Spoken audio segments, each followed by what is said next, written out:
Halo semuanya, selamat datang kembali di channel seputar dunia, yang selalu menyajikan cerita menarik dari berbagai penjuru dunia. Gimana kabar kalian hari ini? Mimin harap semoga semuanya baik-baik saja ya. Hari ini, kita akan melakukan perjalanan virtual ke salah satu keajaiban budaya Indonesia, yaitu Candi Borobudur. Jangan lewatkan kesempatan ini untuk mengetahui lebih banyak tentang sejarah, arsitektur, dan keindahan candi ini. Jadi, siapkan diri kalian untuk terpesona oleh keindahan dan sejarah yang luar biasa ini. Sebelum kita mulai, jangan lupa untuk like, share, dan tentu saja, subscribe agar Mimin bisa terus memberikan konten yang bermanfaat bagi kalian. Yuk, mari kita mulai gengs, meluncur!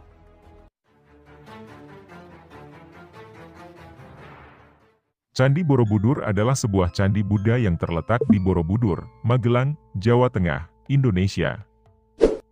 Candi dengan banyak stupa ini didirikan oleh para penganut agama Buddha Mahayana, sekitar tahun 800-an Masehi, pada masa pemerintahan Wangsa Shailendra. Borobudur adalah candi atau kuil Buddha terbesar di dunia, sekaligus salah satu monumen Buddha terbesar di dunia.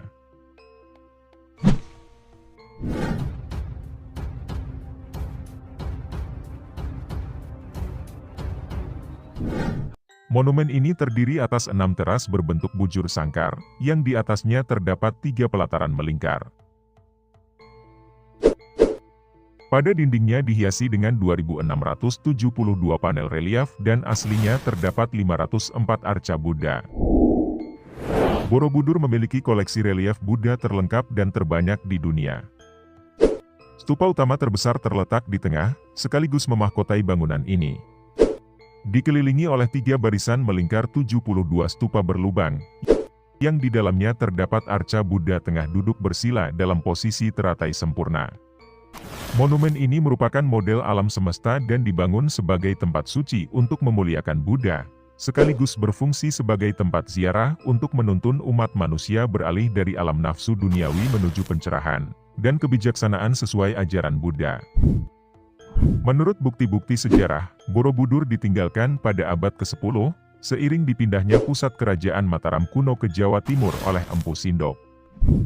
Dunia mulai menyadari keberadaan bangunan ini sejak ditemukan tahun 1814 oleh Sir Thomas Stamford Raffles. Sejak saat itu Borobudur telah mengalami serangkaian upaya penyelamatan dan pemugaran atau perbaikan kembali. Proyek pemugaran terbesar digelar pada kurun waktu 1975 hingga 1982 atas upaya pemerintah Republik Indonesia dan UNESCO. Kemudian situs bersejarah ini masuk dalam daftar situs warisan dunia.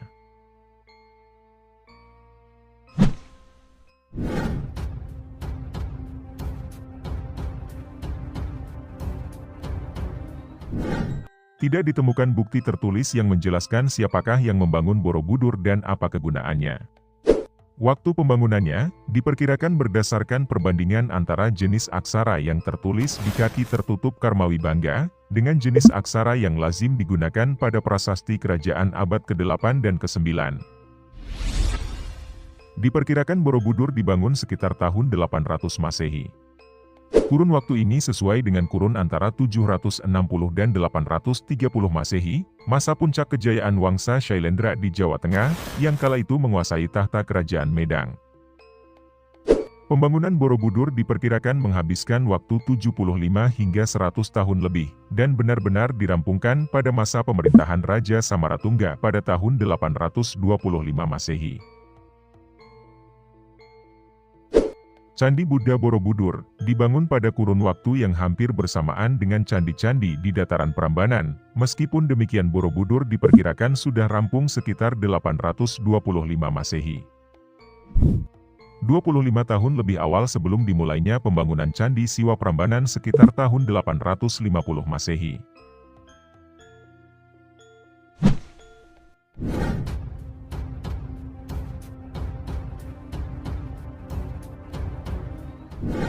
Borobudur tersembunyi dan terlantar selama berabad-abad, terkubur di bawah lapisan tanah dan debu vulkanik, yang kemudian ditumbuhi pohon dan semak belukar sehingga Borobudur kala itu benar-benar menyerupai bukit. Alasan sesungguhnya penyebab Borobudur ditinggalkan hingga kini masih belum diketahui. Tidak diketahui secara pasti sejak kapan bangunan suci ini tidak lagi menjadi pusat ziarah umat Buddha. Pada kurun 928 dan 1006 Masehi, Raja Empu Sindok memindahkan ibu kota kerajaan Medan ke kawasan Jawa Timur, setelah serangkaian letusan Gunung Merapi. Tidak dapat dipastikan apakah faktor inilah yang menyebabkan Borobudur ditinggalkan. Akan tetapi beberapa sumber menduga bahwa sangat mungkin Borobudur mulai ditinggalkan pada periode ini. Bangunan suci ini disebutkan secara samar-samar sekitar tahun 1365 Masehi, oleh Empu Prapanca dalam naskahnya Nagara Kretagama yang ditulis pada masa kerajaan Majapahit. Ia menyebutkan adanya wihara di Budur. Selain itu Soekmono, tahun 1976, juga mengajukan pendapat populer bahwa candi ini mulai benar-benar ditinggalkan sejak penduduk sekitar beralih keyakinan kepada Islam pada abad ke-15.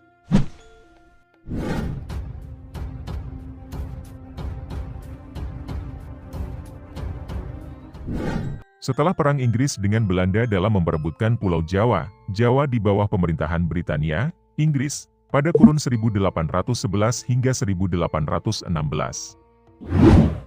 Thomas Stamford Raffles ditunjuk sebagai gubernur jenderal, dan ia memiliki minat istimewa terhadap sejarah Jawa. Ia mengumpulkan artefak-artefak antik kesenian Jawa kuno, dan membuat catatan mengenai sejarah dan kebudayaan Jawa, yang dikumpulkannya dari perjumpaannya dengan rakyat setempat dalam perjalanannya keliling Jawa. Pada kunjungan inspeksinya di Semarang, tahun 1814, ia dikabari mengenai adanya sebuah monumen besar, jauh di dalam hutan dekat desa Bumi Segoro. Karena berhalangan dan tugasnya sebagai gubernur jenderal, ia tidak dapat pergi sendiri untuk mencari bangunan itu dan mengutus H.C. Cornelius, seorang insinyur Belanda, untuk menyelidiki keberadaan bangunan besar ini. Ia melaporkan penemuannya kepada Raffles termasuk menyerahkan berbagai gambar sketsa Candi Borobudur. Meskipun penemuan ini hanya menyebutkan beberapa kalimat, Raffles dianggap berjasa atas penemuan kembali monumen ini, serta menarik perhatian dunia atas keberadaan monumen yang pernah hilang ini. Foto pertama monumen ini diambil pada 1873 oleh ahli engrafi Belanda, Isidore van Kinsbergen.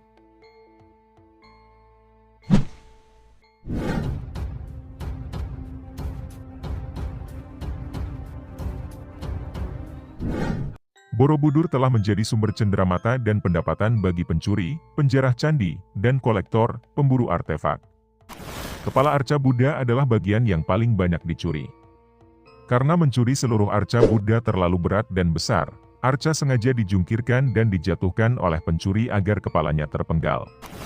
Kepala arca Buddha Borobudur telah lama menjadi incaran kolektor benda antik dan museum-museum di seluruh dunia.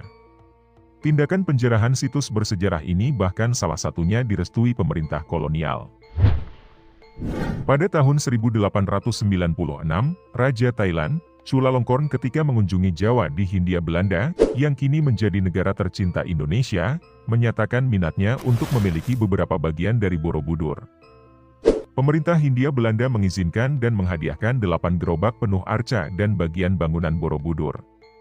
Artefak yang diboyong ke Thailand antara lain, 5 arca Buddha bersama dengan 30 batu dengan relief, 2 patung singa, beberapa batu berbentuk kala, tangga dan gerbang, dan arca penjaga Dwarapala yang pernah berdiri di Bukit Dagi, beberapa ratus meter di barat Laut Borobudur.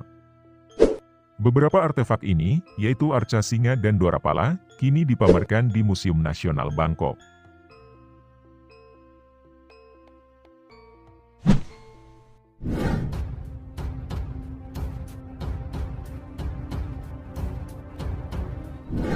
Pada tahun 1814, Sir Thomas Stamford Raffles mendengar adanya penemuan benda purbakala di desa Borobudur.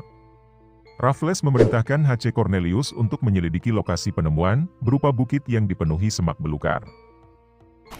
Tahun 1873, monografi pertama tentang candi diterbitkan. Pada tahun 1900, pemerintahan Hindia Belanda menetapkan sebuah panitia pemugaran dan perawatan Candi Borobudur. Di tahun 1907, Theodor van Erpe memimpin pemugaran hingga tahun 1911. Dan pada tahun 1926, Borobudur dipugar kembali, tetapi terhenti pada tahun 1940, akibat krisis Malaysia dan Perang Dunia Kedua. Tahun 1956, pemerintah Indonesia meminta bantuan UNESCO. Profesor Dr. C. Coremans datang ke Indonesia dari Belgia untuk meneliti sebab-sebab kerusakan Borobudur. Di tahun 1963, pemerintah Indonesia mengeluarkan surat keputusan untuk memugar Borobudur. Tetapi berantakan setelah terjadi peristiwa G30 SPKI.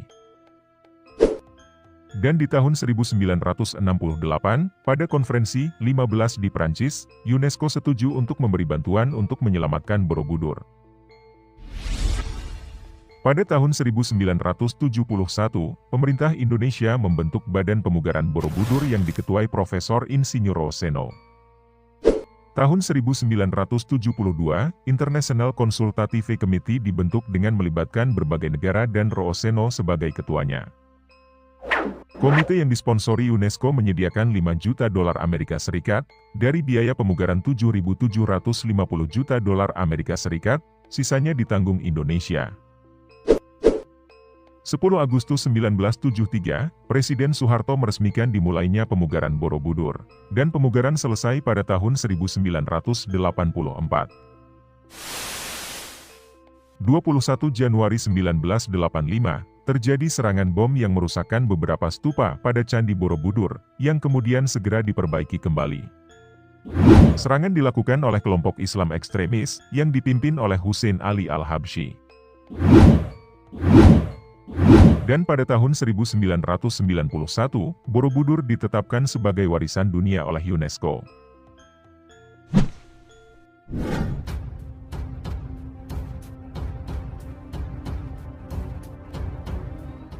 Pada hakikatnya, Borobudur adalah sebuah stupa yang bila dilihat dari atas membentuk pola mandala besar.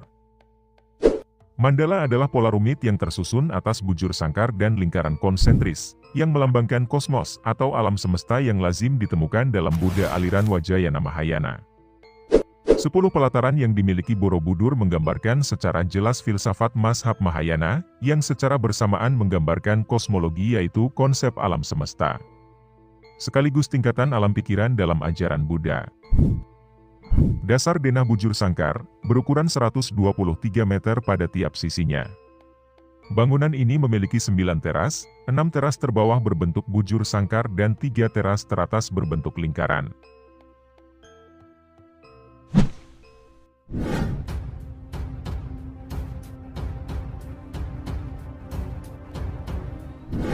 Monumen ini dilengkapi dengan sistem drainase yang cukup baik untuk wilayah dengan curah hujan yang tinggi. Untuk mencegah genangan dan kebanjiran, 100 pancuran dipasang di setiap sudut, masing-masing dengan rancangan yang unik berbentuk kepala raksasa kala atau makara. Borobudur amat berbeda dengan rancangan candi lainnya. Candi ini tidak dibangun di atas permukaan datar, tetapi di atas bukit alami. Akan tetapi teknik pembangunannya serupa dengan candi-candi lain di Jawa. Borobudur tidak memiliki ruang-ruang pemujaan seperti candi-candi lain. Yang ada ialah lorong-lorong panjang yang merupakan jalan sempit.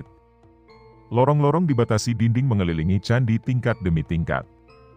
Secara umum, rancang bangun Borobudur mirip dengan piramida berundak. Rancangannya yang rumit dari monumen ini, menunjukkan bahwa bangunan ini memang sebuah bangunan tempat peribadatan. Bentuk bangunan tanpa ruangan dan struktur teras bertingkat-tingkat ini, diduga merupakan perkembangan dari bentuk punden berundak, yang merupakan bentuk arsitektur asli dari masa prasejarah Indonesia. Menurut legenda setempat, arsitek perancang Borobudur bernama Gunadarma. Sedikit yang diketahui tentang arsitek misterius ini.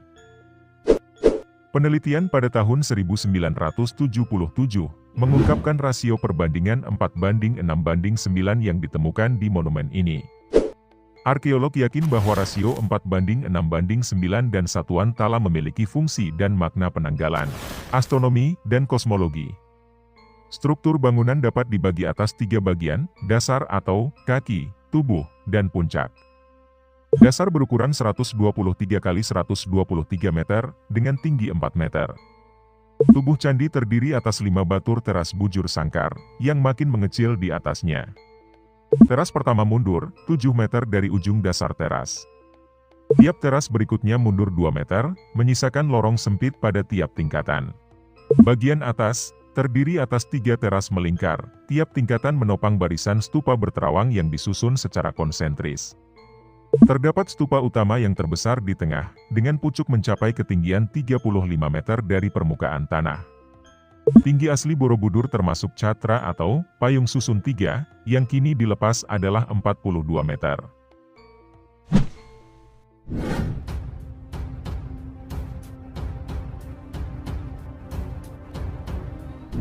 Relief dan pola hias Borobudur bergaya naturalis, dengan proporsi yang ideal dan selera estetik yang halus. Relief-relief ini sangat indah, bahkan dianggap sebagai yang paling elegan dan anggun dalam kesenian dunia Buddha. Relief Borobudur juga menerapkan disiplin seni rupa India, seperti berbagai sikap tubuh yang memiliki makna atau nilai estetis tertentu.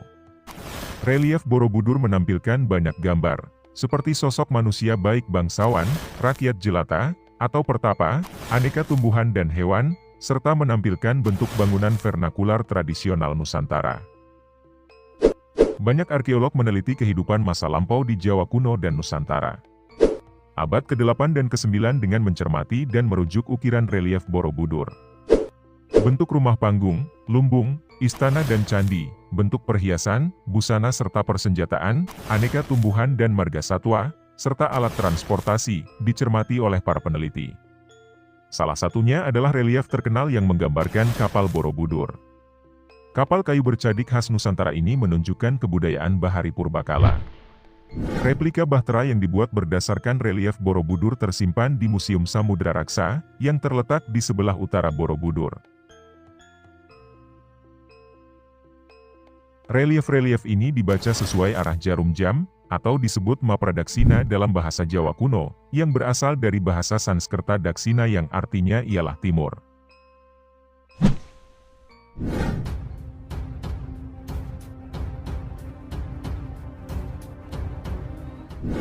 Selain wujud Buddha dalam kosmologi Buddhis yang terukir di dinding, di Borobudur terdapat banyak arca Buddha duduk bersila, dalam posisi teratai serta menampilkan mudra atau sikap tangan simbolis tertentu. Patung Buddha dengan tinggi 1,5 meter ini dipahat dari bahan batu andesit. Patung Buddha dalam relung-relung di tingkat rupa dhatu, diatur berdasarkan barisan di sisi luar pagar langkan. Jumlahnya semakin berkurang pada sisi atasnya. Barisan pagar langkan pertama terdiri dari 104 relung, baris kedua 104 relung, baris ketiga 88 relung, baris keempat 72 relung, dan baris kelima 64 relung. Jumlah total terdapat 432 arca Buddha di tingkat rupa dhatu. Pada bagian arupa dhatu atau 3 pelataran melingkar, arca Buddha diletakkan di dalam stupa-stupa berterawang atau berlubang. Pada pelataran melingkar pertama terdapat 32 stupa, pelataran kedua 24 stupa, dan pelataran ketiga terdapat 16 stupa, semuanya total 72 stupa.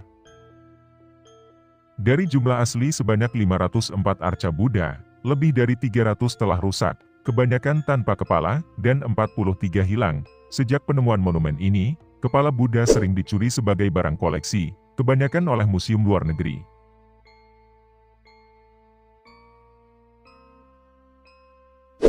Borobudur kini masih digunakan sebagai tempat ziarah keagamaan.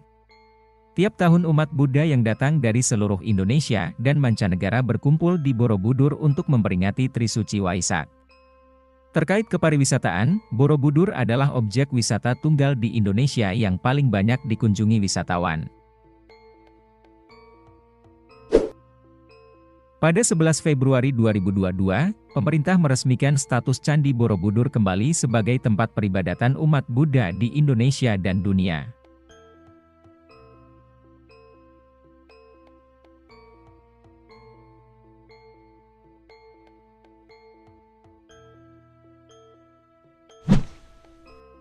Terima kasih telah menyimak kisah megah Candi Borobudur bersama Mimin. Jangan lupa untuk memberikan like jika kalian terinspirasi oleh keindahan dan sejarah candi ini. Bagikan video ini kepada teman-teman kalian yang juga mencintai budaya dan sejarah. Dan jangan lupa juga untuk subscribe, agar kalian tidak ketinggalan konten menarik lainnya. Selamat menjelajahi sejarah dan keindahan dunia. Sampai jumpa di video selanjutnya.